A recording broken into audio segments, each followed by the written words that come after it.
Hey guys, what's up? It's Wednesday. As you might have noticed, I did not post a video last week. The reason being is I was in a lot of pain. I went to Mammoth. I was snowboarding very last run before we were about to head home, and I managed to partially dislocate my right shoulder. So I was in a lot of pain last week. The irony being is I was wanting to give you guys a shoulder health video. So yeah, definitely wasn't able to do that video, but I'm feeling a lot better this week, and so that's what we're doing. We're talking about sitting and shoulder health. So what happens when we sit, especially if we have to be at a desk all day long, is it's very, very easy for us to round forward. When we round forward, we internally rotate our shoulders.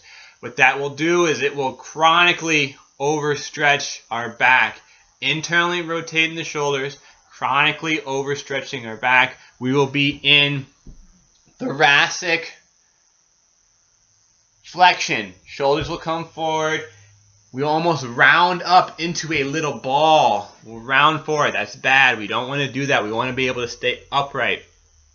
So for the shoulders, we have to start to work to externally rotate them and get them back into the socket. If we continue to internally rotate, overstretch the back, our back will become chronically weak. We will get impingement in our shoulder.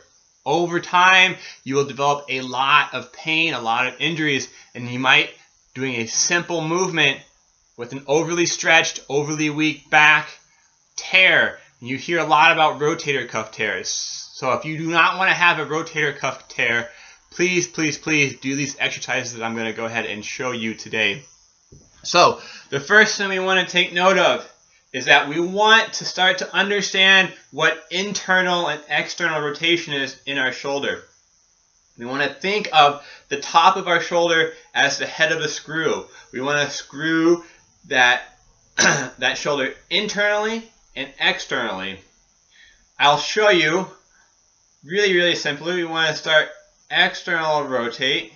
So I want to bring the pits of my elbow open to the side, externally rotating, internally rotating, turning the pits of my elbows inwards. As you can see, this is very, very similar as I internally rotate to bad posture you get at a desk.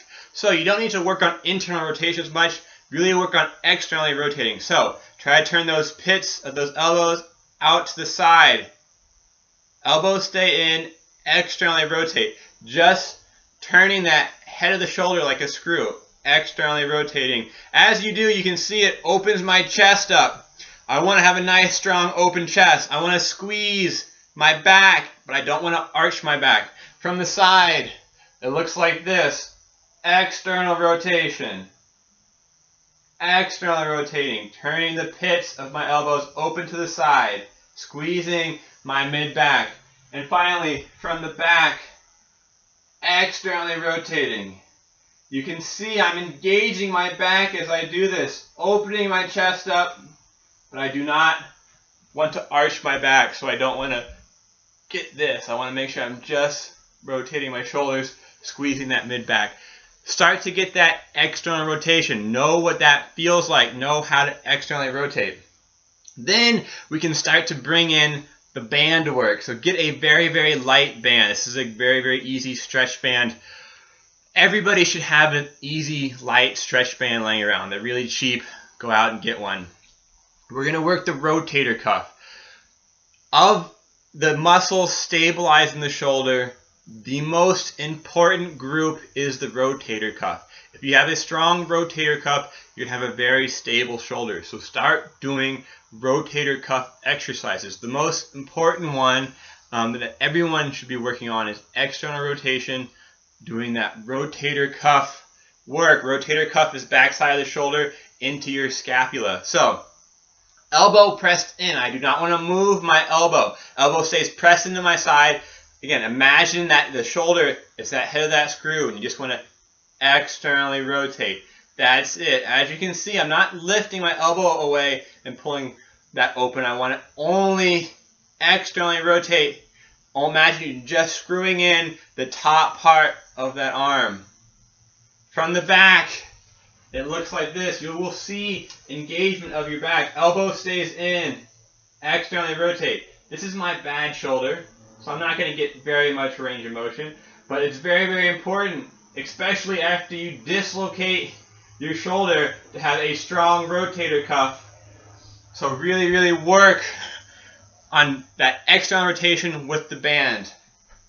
Next, we're going to do pull-aparts. The way you do pull-aparts is you bring your hands straight out in front of you. No bend the elbow. You want to pull your shoulder blades down and back. Palms face up, thumbs face out. Grab that band however distance you feel comfortable. The wider, the easier it'll be. The closer, the harder it will be. Tense in your core. Don't let your back arch, and pull apart. This is a great exercise to get your shoulders back in place. Also, a great exercise for your posterior deltoids. So you want to feel this in the back of your arms, back of your shoulder. Pull apart, pull apart. From the back, it looks like this. Make sure you're engaging your mid-back. I do not want to be raising my shoulders and pulling apart. Shoulder blades down, pulling everything towards center, and then pull apart. Do not lift your shoulders. Squeeze your mid-back, engage, and you can hold that tension out to really help strengthen that contraction. Alright, last but not least, I'm going to combine almost everything together into a super shoulder exercise. You're going to go ahead and, just like in that pull apart, palms up, thumbs out, elbows in. You will then externally rotate. Externally rotate. You want to hold that tension of this external rotation. So you want to hold this tension, and then you will raise. You're going to create an isometric contraction of your rotator cuff. You'll then raise your band up to about eye level, about forehead level. Hold that contraction. Keep the elbows in, and then lower back down and relax. You're creating an isometric contraction of your rotator cuff, and you're lifting your shoulder up. As you do that, you're able to stabilize with that rotator cuff because you're keeping that contraction on. From the side, it looks like this. You want to externally rotate, keep that tension, pull the shoulder blades down and back. Do not lift your shoulders up. So I'm not lifting my shoulders up as I bring my hands up. I'm externally rotating, holding my shoulder blades down, tense, getting all that tension in that scapula, in the back of the shoulder, and then lifting about eye level, about forehead level, whatever you can, hold that tension, and then back down and release. Really, really great super exercise to create shoulder stability.